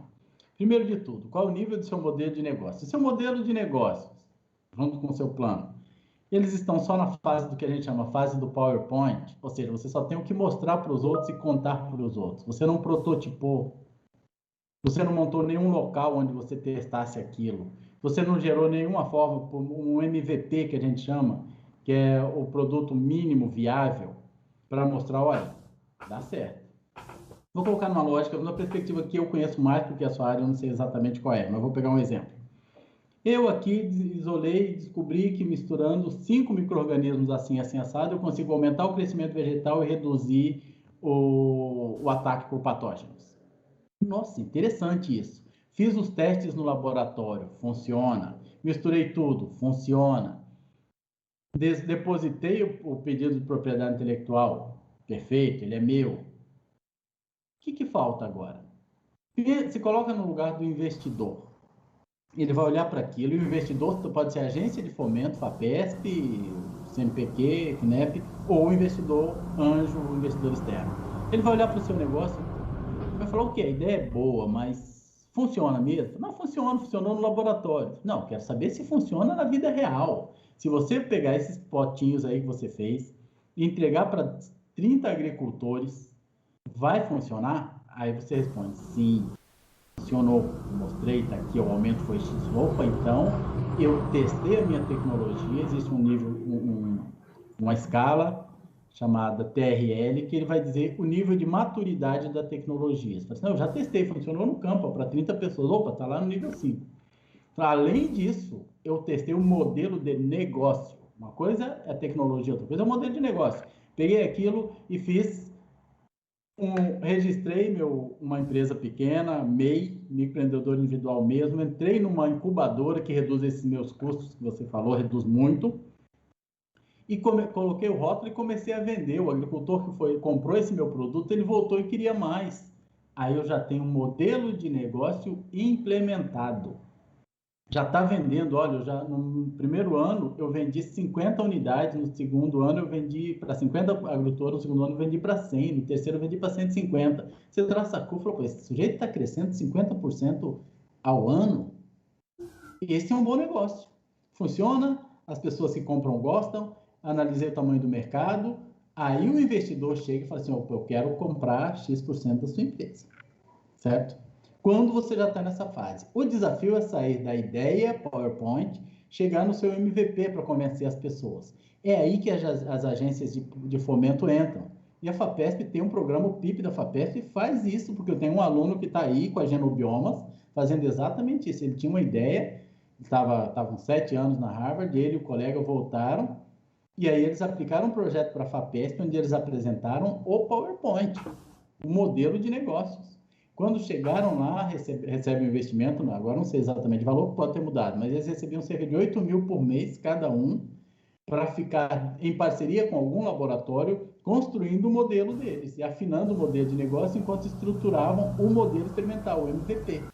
Passada essa fase, no ano seguinte, eles receberam um adicional, mais 250 mil, e a renovação por mais um ano, se não me engano, para aí sim, já com um modelo de negócio bem estruturado, e já com o produto testado, vão para a segunda fase, que é o desenvolvimento do produto real. Aí receberam um investimento de 250 mil da FAPESP. Quando você já tem um produto, agora para entrar no mercado, a FAPESP entra com mais R$1 milhão para você entrar no mercado com seu produto. Então, esse caminho existe nas agências de fomento, sim, e a FAPESP é muito boa nisso. A questão é, o momento em que você vai aplicar isso, você tem que demonstrar o conhecimento e o seu negócio tem que ser de fato viável. Eles vão julgar como investidores, porque a FAPESP será sócia desse negócio no futuro. Então, espero ter respondido. Existe o caminho, sim. O caminho que a gente conhece, que foi o que você exercitou no passado, quando você não tinha o respaldo de ter feito tese, doutorado, estudado no assunto, é que você, de fato, chegava com um PowerPoint, com uma ideia. Ideias são muitas, é muito arriscado. Existem investidores que investem em ideias, sim. Muitos investidores anjos investem em o que eles chamam de seed money. Eles analisam muitos PowerPoints, por quê? Porque quando você vai precisar de R$1 milhão, ele fala assim, ok, eu te dou R$1 milhão para você começar o negócio, mas eu quero ser dono de 80% da empresa. Aí você fala, não, é muito. Eu falo assim, é muito, o que você prefere? Ser dono de 100% de nada ou de 20% de R$1 milhão? Muita gente entrega a empresa assim. Foi aí que as agências de fomento perceberam que se elas te derem o suporte, e o seu negócio já tiver começado a rodar, tiver pelo menos nascendo, já tiver vendendo, você não vai ter que entregar a sua empresa por 80% da sua empresa por investimento pequeno. Você vai poder entregar 30%, porque ali já é certeza de retorno, e tem muitos investidores, que só investem quando o negócio... Porque eles não gostam de comprar ideias, eles gostam de investir em negócios que eles estejam rodando. Você entendeu a questão? Espero ter respondido, mas objetivamente, existe sim nas agências de fomento quem dê dinheiro para você tirar o negócio do PowerPoint e colocar dentro de uma caixinha, e aí já com CNPJ, registrado e tudo.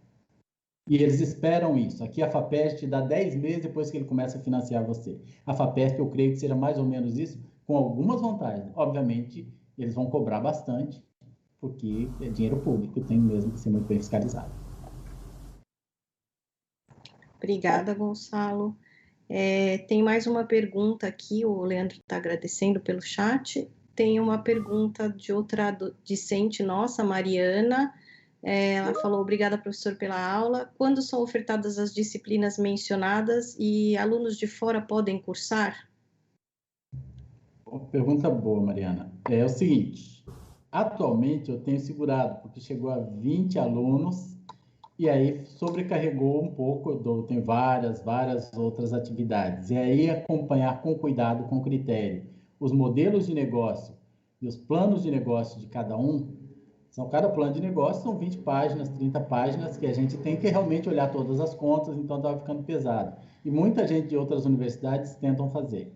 O que eu estou discutindo agora com o meu programa é a ideia de a gente abrir para outros programas de pós-graduação em parceria com os programas de pós-graduação, porque as disciplinas são todas online. Eu só vou precisar de maior suporte para a gente dar o feedback correto para os modelos de negócio apresentados e os planos de negócio apresentados. Se a gente conseguir isso, é possível que a partir de setembro, ou a partir do próximo ano, a gente já comece com aqueles programas que aceitarem montar a parceria, nós oferecermos a disciplina aberta para mais gente, porque a gente entende que com a tecnologia disponível, nós não precisamos duplicar esforços. Então, você pode atender um número muito maior de pessoas se os professores, ao invés de cada programa de pós-graduação, contratar um novo professor para dar a mesma matéria. Porque ele, claro, teria que colocar dentro da matriz, teria que colocar alguém para assinar disciplinas, enfim, a questão burocrática é outro assunto. Mas hoje a gente ainda não está aceitando gente de fora porque lotou. Dentro da própria universidade já tem uma certa disputa, uma considerável disputa para fazer essas disciplinas. Então a gente vai ter que se reestruturar para oferecer um trabalho de boa qualidade. Espero ter respondido. E espero que tenha uma resposta bem mais legal daqui a algum tempo, assim que eu tiver o retorno dessa iniciativa. Beleza? Legal, vamos aguardar aí boas notícias, então. E aqui tem alguns comentários aqui, Mário Nobre, pelo YouTube, né? Parabéns, professor Gonçalo. Sem dúvida, sobra dinheiro para investimento no mundo, sobram oportunidades, faltam pessoas e produtos inovadores. Sucesso e ciência encontram mercado. O Vanderlei, parabéns, Gonçalo, excelente palestra, muito boa metodologia de prospecção e verificação das patentes e incentivar o empreendedorismo, despertar as habilidades. E o Luciano Esteves também, excelente apresentação, professor Gonçalo, muito obrigado. Então, acho que pelo YouTube é isso. Se alguém tiver mais alguma pergunta e quiser fazer por aqui. Eu tenho uma pergunta. Sim. Você deu o exemplo de uma espécie que produz 10, 100 vezes mais um determinado composto, por exemplo, do que já existe, né, de conhecido. Antigamente, eu lembro, por exemplo, a gente podia patentear genes, né, sequências de genes. Hoje em dia isso mudou, né? Como que, por exemplo, o fato de eu ter uma planta, por exemplo, que produz 10 ou 100 vezes mais de um determinado composto que tem potencial medicinal, por exemplo, isso não me permite patentear mais, certo? Teve uma época que ainda era permitido patentear a planta, o gene, né? Hoje em dia a gente patenteia um processo, uma ideia. Como que funciona isso? De fato, Marília, a gente não pode patentear a planta. Mas você pode patentear a produção do composto XYZ a partir da espécie tal, através do método N. Então, se alguém quiser produzir aquele composto, que você tem um processo que é a partir daquela espécie vegetal. Entendeu? A espécie não está patenteada, mas a produção de bio sei lá o que a partir daquela espécie é um processo que você desenvolveu. Ele procura outra espécie para produzir o mesmo composto. Mas se o processo é igual ao que é usado para extrair de uma outra planta, mesmo assim eu posso patentear? Se eu uso exatamente o mesmo processo, só muda a planta? Sim, é o mesmo. Outra coisa achei que o processo tinha que ser inovador. E a outra coisa que eu vejo também acontecer, as pessoas usam óleo de tal coisa. Então, pode ser o mesmo óleo que eu encontro na palmeira X, eu tenho na palmeira Y. Eu patenteei a produção de óleo a partir de palmeira Y, o óleo de tal palmeira dessa forma. Então, é possível amarrar, como tem muita gente amarrando. Se não fosse assim, todo mundo ia pegar as mesmas coisas e dosar de forma diferente. Então, você não pode patentear o organismo vivo, esse é o ponto, nem parte dele. Mas a utilização para gerar produto ou serviço, sim. E para mais uma provocação. Então, hoje a gente discute muito essa questão, às vezes, do pessoal do exterior, por exemplo, né? A gente tem essa biodiversidade enorme e que vem aqui, por exemplo, coleta uma planta X e faz a extração de um determinado composto dessa planta e patenteia, né? Então, aí tem até discussão, às vezes, de biopirataria, porque a coleta não foi autorizada, né? Não acaba sendo um pouco falho, assim, isso, a questão de você poder simplesmente patentear a extração de um determinado composto de uma determinada planta que você coletou, às vezes, em outro lugar do mundo? Como que isso é discutido do lado de inovação? Porque do lado de biodiversidade isso é bastante discutido, né? Foi criado até o CIGEM para a gente cadastrar as coletas, o que a gente faz a partir dessas coletas, etc. Como que o pessoal da inovação enxerga o outro lado? Bom, a parte de biodiversidade, controle da biodiversidade, ele fica sempre apartado da questão de propriedade intelectual. São duas leis completamente... São conjuntos legais distintos. Então, como eu acessei aquilo ali, é um problema meu com o dono daquilo que eu acessei. Certo? Controle da biodiversidade, biopirataria, etc. O que acontece que a gente faz mal feito por falta de tecnologia é o seguinte: eu vou e caracterizo um determinado composto a partir de uma planta. Ou deixo que um estrangeiro venha e caracterize isso. Ou pior, eu faço toda a caracterização, publico o paper e não desenvolvo nenhuma propriedade intelectual em relação a isso. Ele vem, isola esse composto, depois ele desenvolve a síntese química do composto equivalente e aí já é dele. Aí ele não pegou mais, já não é mais um produto da natureza, ele sintetiza. E é isso que mais fazem. Por isso eles vêm aqui com tanta disposição. E por que a gente não faz igual? Esse é o ponto. Se nós temos acesso primeiro à biodiversidade, a gente tinha que ter estruturas de exploração de biocompostos no Brasil, as melhores do mundo. Nós temos a maior biodiversidade do mundo. Por outro lado, você fala assim, não, eu não quero que eles venham buscar, e a gente continua nessa letargia em se apropriar e desenvolver produtos. O mundo precisa de novos produtos. E é igual o exemplo que a gente tem de um país próximo do nosso, que tem a maior jazida de lítio do mundo, e ele não explora e não deixa ninguém explorar, já tem mais de 10 anos, porque ele diz que aquilo vale muito. Até o dia que alguém inventar um outro tipo de bateria que não precisa mais de lítio, aí nem ele, nem ninguém vai ter explorado aquilo. Tá ótimo, obrigada, Gonçalo. Alguma pergunta a mais? Alunos, docentes, demais participantes? Caso não tenha mais perguntas, eu vou encerrar aqui. Professora Marília, posso intervir de novo? Pode, Leandro. Eu fiquei com curiosidade com relação ao método. Por exemplo, e se eu mudar o método de um processo, esse método pode ser patenteado? É a curiosidade. Pode, a depender Qual é a questão? Na hora que a solicitação do pedido de patente é julgada, ela vai analisar a relevância da inovação, da invenção.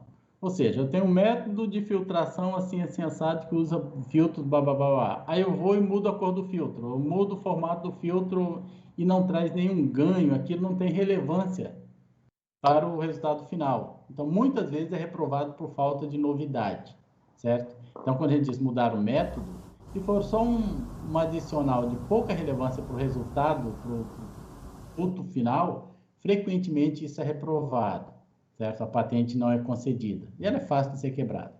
Agora, o indivíduo... Vamos pegar um exemplo de um método. O primeiro conseguir fazer a fusão a frio é um método.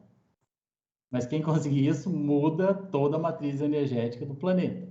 Então, registro de método é muito, muito utilizado. Não só produtos, né? Não só invenções. Só que o método precisa ser comprovado, precisa ter relevância. Espero ter respondido. Não é algo tão claramente definido. Às vezes, você tem que provar o efeito daquilo, que aos olhos de um leigo é a mesma coisa, mas você mostra que aumenta a eficiência em 50%, ou a pureza em 90%. E aí, pronto, muda tudo. Entendido? Tá ótimo. Obrigada, viu, Gonçalo? Bom, caso não tenha mais perguntas, eu queria pedir para quem tiver disposto a abrir suas câmeras para a gente fazer um print screen aí, seria uma foto da nossa aula inaugural. Luiz Mauro, Dr. Luiz Mauro, e Mutue querem falar alguma coisa antes de encerrar? Então, eu quero agradecer mais uma vez essa excelente palestra. Realmente é um novo caminho, acho que é algo que traz um pouco de esperança assim, para nós, né? Não só para os jovens, os estudantes, mas para todos nós, que a gente vê assim, este momento como um momento bastante difícil, né, para todos. É um momento, acho que é mundial isso, mas a gente está realmente sentindo na pele isso, não era tão assim até alguns anos, mas eu acho assim que a sua palestra trouxe assim um pouco de luz no final do túnel, e eu sou também bastante entusiasmada com essa parte aí de inovação, de patente, é de invenção. Gosto de inventar, gosto de coisa, mas nunca fui para frente, lógico, por falta de tempo e de tudo, experiência, né, e de tudo. Mas eu acho que seria super interessante se tivesse um laboratório que a gente pudesse testar algumas coisas, que pudesse facilmente começar com alguns testes para ver se é viável ou não. Então, ideia sempre tem, mas a gente nunca consegue ir muito para frente. Então, eu acho que a sua palestra realmente foi excelente, gostei bastante, e eu acho que muitos vão poder aproveitar, inclusive, acho que para te procurar aí, com essas ideias, porque ideia realmente é o que nós precisamos, plantar ideia, mostrar um pouco de luz assim, para as pessoas se empolgarem, porque com empolgação a gente consegue pelo menos alguma coisa. Então, em nome da pós-graduação, de toda a equipe da pós-graduação, né? A Marília é parte lá da coordenadora de plantas vasculares, e eu sou da área de plantas avasculares, de macroalgas marinhas também.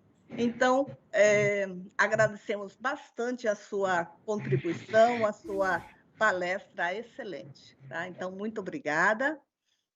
E é isso. Obrigado. Luiz, está sem o fone. O fone não está desligado. Eu também gostaria de cumprimentar, fazer minhas palavras da Mutue, para não ficar muito repetitivo, mas antes de agradecer ao professor, queria agradecer muito a sensibilidade da Marília, ou de quem foi que convidou o professor, uma temática tão importante para esse momento que a gente está vivendo e para o curso que a gente tem, né? Acho que a gente está com o curso com algumas exigências que a gente pense mais em inovação, tecnologia, patentes, etc. E acho que você nos brindou com uma palestra maravilhosa, que eu quero, então, te agradecer muito por estar aqui nessa aula inaugural da pós-graduação. Muito obrigado a você, a Marília, e a todos da pós-graduação, a Mutue também, tá? Muito obrigado, Gonçalo. Beleza. Eu que agradeço, muito obrigado. Então, obrigada. E, bom, vão querer abrir as câmeras para a gente poder tirar uma foto. São todos muito tímidos, só para, como agora já não tem mais a sala de aula com as pessoas para a gente poder Podem abrir fotografar, né? Quem Eu tá mais? vou fazer um print screen aqui. Vanessa, Eu tô cadê aqui. a Vanessa? A Vanessa está no YouTube, pelo YouTube, ela está acompanhando por lá. Isso, Carlos. Uhum. Eu tô aqui também. Vamos todos então participar. Tá ótimo. Então. Tudo bem. Vou tirar aqui algumas já. Para a gente colocar no nosso site. Muito obrigada. A Carmen abriu a câmera também. Gonçalo, muito obrigada mais uma vez pela sua participação. Depois você me autoriza a passar seu contato, né, para os alunos. Estou te ouvindo, Marília. Ah, eu tô com o microfone aberto. Ah. Estava ouvindo porque estava sem o fone de ouvido.